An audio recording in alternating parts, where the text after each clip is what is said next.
नमस्कार दोस्तों, मैं हूं डॉक्टर कामरान, आपका डॉक्टर बेटा, और स्वागत करता हूं आपका अपने चैनल डॉक्टर बेटा योर फैमिली डॉक्टर में। सबसे पहले मैं आप लोगों से माफी मांगना चाहूंगा कि पिछले 8 से 9 महीने में हम एक भी वीडियो आप लोगों के लिए नहीं ला पाए, लेकिन उसके भी कुछ कारण थे। तो पिछले 8 से 9 महीने की छोटी सी झलक मैं आप लोगों के सामने पेश करना चाहूंगा। चलिए पहले उसे देखते हैं। फोटो लगा दे।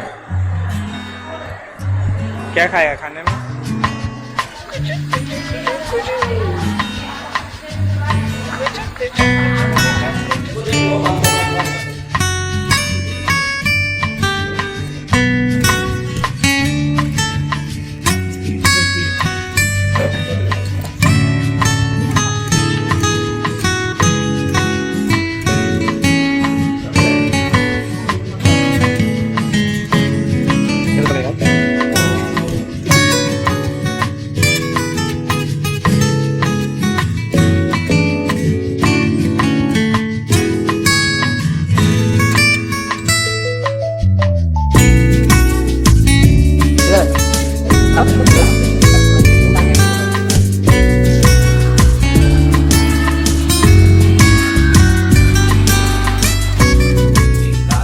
जिनके वजह से हम पिछले 8 से 9 महीने में आप लोगों के लिए एक भी वीडियो नहीं ला पाए। जी हाँ दोस्तों, मैं Patna medical college and hospital से अपनी पीडियाट्रिक्स में पीजी रेसिडेंसी कर रहा हूँ, और जिसमें मुझे 8 से 9 महीने अब कुल हो चुके हैं। सीनियर्स और प्रोफेसर्स की डांट के साथ साथ इन छोटे छोटे नन्हे बच्चों के मुस्कुराते हुए चेहरों के साथ ये 8 से 9 महीने कब बीत गए पता ही नहीं चला। लेकिन अब हम कोशिश करेंगे कि आने वाले वीडियोस हम समय से लाएं और आप लोगों के लिए एक हेल्दी कंटेंट प्रोवाइड करें। तो दोस्तों चलिए आज का वीडियो शुरू करते हैं। अब आगे जानते हैं कि अगर आपके बच्चे को डायबिटीज हो गया है तो उसका क्या इलाज है। अब अफसोस की बात यहाँ पे भी आती है कि कई ऐसे परिवार हैं, कई ऐसे पेरेंट्स हैं जो कि डिफरेंट एस्पेक्ट्स ऑफ मेडिसिन से इलाज करवाना पसंद करते हैं। हम ये नहीं कह रहे कि एलोपैथी छोड़ करके दूसरे स्ट्रीम्स में जाना गलत है, लेकिन ये कुछ ऐसी बीमारियां हैं जिसमें कि इमरजेंट इलाज करना बेहद ज़रूरी है। और अगर हम इधर उधर की दवाइयों में अपना समय व्यर्थ कर रहे हैं तो हम केवल समय नहीं व्यर्थ कर रहे हैं, हम अपने बच्चे के जीवन के साथ भी खेल रहे हैं। तो इस बीमारी का केवल एक इलाज है और वो है इंसुलिन। अब जैसा कि मैंने आप लोगों को बताया कि इस बीमारी में इंसुलिन बनाने वाले सेल्स ही खत्म हो जा रहे हैं, तो इंसुलिन शरीर में है ही नहीं। तो कोई ऐसी दवा जो कि इंसुलिन बढ़ाने का दावा करती है वो बढ़ा ही नहीं सकती, क्योंकि फैक्ट्री है ही नहीं। तो इसीलिए हमें शरीर में बाहर से इंसुलिन देना पड़ता है, और इंसुलिन ही टाइप 1 डायबिटीज मेलाइटस का एकमात्र इलाज है। तो बिना किसी झिझक के, बिना किसी दूसरे सोच के इंसुलिन बच्चों में बिल्कुल शुरू करना चाहिए।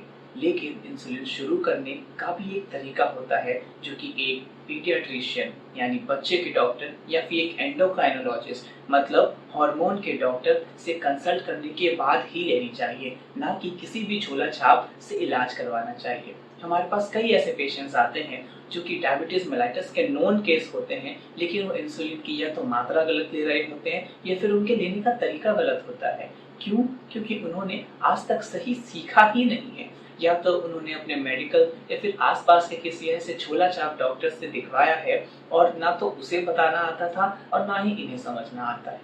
इसीलिए अगर आपके बच्चे को डायबिटीज मेलाइटस डायग्नोस्ड होता है तो ये आपका कर्तव्य बनता है कि आप सही डिग्री वाले पीडियाट्रिशियन या फिर एंडोक्राइनोलॉजिस्ट के हमेशा संपर्क में रहे, क्योंकि अब से लेकर के जीवन भर आपके बच्चे को डॉक्टर की जरूरत पड़नी ही है।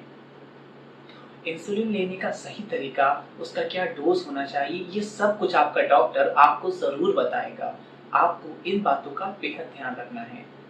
अब इस वीडियो में हम इंसुलिन लेने के सही तरीके को डिस्कस नहीं कर सकते हैं, क्योंकि वरना वीडियो काफ़ी लंबी हो जाएगी। लेकिन आने वाले वीडियोस में हम ज़रूर इस बात पर फिर से चर्चा करेंगे कि आखिर इंसुलिन लेने का सही तरीका क्या होता है। अब तक हमने ये समझ लिया कि डायबिटीज मेलाइटस बच्चों में होता क्या है और डायबिटीज का इलाज इंसुलिन है। लेकिन अब आगे बढ़ते हैं और समझते हैं कि डायबिटीज मेलाइटस के कॉम्प्लिकेशंस मतलब भविष्य में होने वाले दुष्प्रभाव से हम कैसे बचें। सबसे पहला होता है मॉनिटरिंग।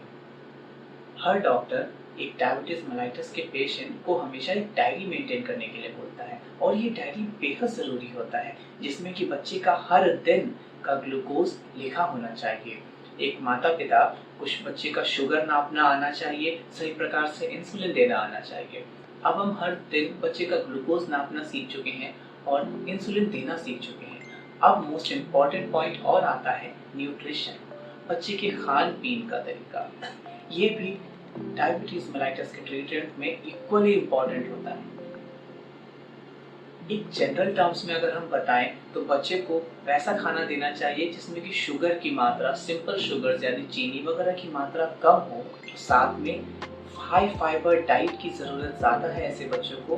प्रोटीन में कोई रिस्ट्रिक्शंस नहीं है, आप कितना भी चाहे प्रोटीन दे सकते हैं, लेकिन हाई सैचुरेटेड फैट यानी तेल मसाला, इसके अलावा रेड मीट, लाल मांस या फिर होल मिल्क जैसी चीज़ों को हमेशा अवॉइड करें ऐसे बच्चों में, क्योंकि ऐसे बच्चों में इन चीज़ों के कारण और भी ज़्यादा हाइपरग्लाइसीमिया मतलब शरीर में ग्लूकोज बढ़ सकता है। तो इन बातों का अवश्य ध्यान दें। जैसा कि एक डॉक्टर आपको एक ग्लूकोज नापने के लिए एक डायरी मेंटेन करना बताएगा, वही डॉक्टर आपको एक डाइट चार्ट भी देगा और ये डाइट चार्ट इक्वली इम्पॉर्टेंट होता है जिसमें कि बच्चा हर दिन सुबह, दोपहर, शाम क्या क्या खाएगा वो सब कुछ मेंशन होता है, क्योंकि उसके खाने के हिसाब से उसके शरीर में ग्लूकोज बढ़ता है और उसी मात्रा में हम इंसुलिन देते हैं जो कि उस बढ़े हुए ग्लूकोज को कंट्रोल कर सके। तो अगर बच्चा खाना पीना है तो कम कर दे और अगर हम इंसुलिन ज़्यादा डोज में दे रहे हैं तो ये भी हानिकारक है, और अगर ज़्यादा खाना खा रहा है बच्चा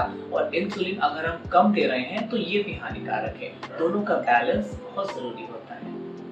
डाइट चार्ट के बाद आता है फॉलो अप।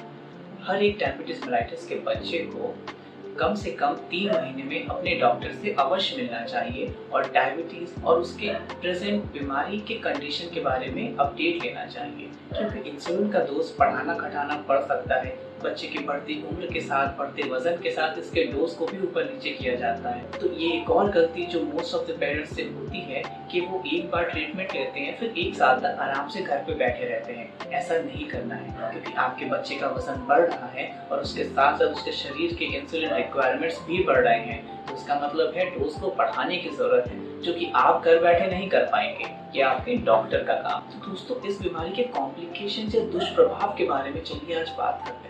सबसे पहला होता है हाइपोग्लाइसीमिया। जैसा कि मैंने बताया कि अगर बच्चा कम खा रहा है और वो इंसुलिन उसी मात्रा में ले रहा है तो बच्चे का ग्लूकोज कम हो सकता है, बच्चा बेहोश हो सकता है। उसके होने इस हाइपोग्लाइसीमिया की वजह से बच्चे के दिमाग पे भी असर हो सकता है। तो डाइट के साथ साथ सही डोज ऑफ इंसुलिन बेहद जरूरी होता है। इसके अलावा एक सीवियर कॉम्प्लिकेशन होता है डायबिटिक कीटोएसिडोसिस। अब ये डायबिटिक कीटोएसिडोसिस एक एक्सट्रीम इमरजेंसी होता है जिसमें कि कुछ क्षण में ही बच्चे की जान जा सकती है, और अगर इमरजेंसी ट्रीटमेंट समय पर नहीं मिला तो बच्चे का ग्लूकोज इतना ज़्यादा बढ़ जाएगा कि वो ग्लूकोज उसके ब्रेन के लिए हानिकारक हो सकता है। तो हम कोशिश यही करते हैं कि इस एक्सट्रीम कंडीशन से बच्चे को बचाया जा सके। अब बच्चे इस एक्सट्रीम कंडीशंस में क्यों जाते हैं? जैसा कि अगर हम अपने केस में बात करें तो हमें और ज़्यादा इंक्वायरी करने पर ये पता चला कि बच्चे की माँ जो इंसुलिन बच्चे को दे रही थी वो रात का डोज वो दे तो रही थी, लेकिन वो उसे जा नहीं रहा था क्योंकि जो उसका पेन था इंसुलिन सिरिंज वो खराब था। अब बच्चे को इंसुलिन रात का डोज कई दिनों से मिस हो रहा था, जिसके कारण बच्चा इस कंडीशन में पहुंच गया। इनफैक्ट कुछ दिन पहले उसको सर्दी खांसी और बुखार भी आया था। तो ये सर्दी खांसी बुखार के बाद पेशाब वाले वो सारे सिम्टम्स का वापस से आ जाना, ये इशारा करता है कि बच्चे की कंडीशन कभी भी बिगड़ सकती है। तो इसीलिए ऐसे कंडीशंस को बिल्कुल भी आने ना दें और कोशिश करें कि हम अवॉइड करें। तो दोस्तों, अभी तक हमने डायबिटीज मेलाइटिस के बारे में जितना भी कुछ सीखा है उससे हमें ये पता चलता है कि ये कैसी बीमारी है जिसमें डॉक्टर के साथ साथ बच्चे के केयर टेकर का भी इक्वल रोल होता है। इसके साथ साथ ऐसे बच्चों के लिए लाइफ काफ़ी मुश्किल होती है, क्योंकि उन बच्चों को दिन में 3 से 4 बार सुई लेना होता है, इंजेक्शन लेना होता है। हमें एक बार सुई लगती है तो हमें काफ़ी दर्द का एहसास होता है। हम सोच भी नहीं सकते कि इन छोटे बच्चों पे क्या बीतती होगी, इनफैक्ट इनके माता पिता पर क्या बीतती होगी जो कि दिन में 4 बार बच्चे को खुद से सुई दे रहे हैं। तो दोस्तों लेकिन हमें ये भी समझना होगा कि ये सुई के छोटे से दर्द और इस बीमारी के सीवियर हो जाने के दर्द में काफ़ी फ़र्क है। लेकिन इसका मतलब ये नहीं है कि हम बच्चे को बाकी चीज़ों से हमेशा अवॉइड करके रखें। भले ही ये इन्फेक्शंस की वजह से होता है, लेकिन इस बीमारी में बच्चे को प्रॉपर स्पोर्ट्स और एक्सरसाइज करना भी उतना ही ज़रूरी है और ये हर डॉक्टर रेकमेंड करते हैं। साथ में बच्चे का सोशल डेवलपमेंट, बच्चे को स्कूल एवं बाकी हर जगह ऐसा फील नहीं होना चाहिए कि वो बाकियों से अलग है। इनफैक्ट उसे सबसे मिलजुल कर रहना चाहिए। तो ये जिम्मेदारी केवल माता पिता का नहीं है, इवन हमारे सोसाइटी, हमारे आसपास के लोगों का भी है कि ऐसे बच्चे को वो एक अलग नज़रिए से ना देखें बल्कि खुद में ही इंक्लूड करके देखें। तो कई बार हम मेडिसिन के ज़रिए बच्चे को बचा तो लेते हैं, लेकिन उसकी आने वाले लाइफ में जो इस तनाव के कारण सोशल बैकआउट या फिर डिप्रेशन जैसी बीमारियां भी बच्चे में देखने को मिलती हैं। तो ये एक डॉक्टर, अटेंडर्स यानी कि उसके पेरेंट्स और सोसाइटी की जिम्मेदारी होनी चाहिए कि ऐसे बच्चे को कभी अलग महसूस ना हो। इनफैक्ट उन्हें हर फील्ड में आगे बढ़ने का मौका देना चाहिए और उन्हें भी हम बाकी लोगों की तरह ही ट्रीट करना चाहिए। So this is all about diabetes mellitus. I hope कि आप लोगों को एक बेसिक आइडिया ज़रूर मिला होगा कि ऐसी गंभीर बीमारी को कैसे पहचाना जाए और उसके साथ साथ कैसे सही प्रकार से उसका इलाज कराया जाए। तो अगर आपके परिवार में या फिर आपके आसपास आपके किसी नोन में डायबिटीज़ वाली बीमारी है या फिर ऐसे किसी लक्षण के साथ बच्चा है जिसने अभी तक डॉक्टर को ना दिखाया हो, तो प्लीज़ उन तक आप ये वीडियो ज़रूर पहुंचाएं, क्योंकि ये उनके लिए जानना बेहद ज़रूरी है। इसके अलावा मेडिकल से रिलेटेड और टॉपिक्स के बारे में जानने और समझने के लिए फॉलो करें हमारा चैनल डॉक्टर बेटा यू फैमिली डॉक्टर।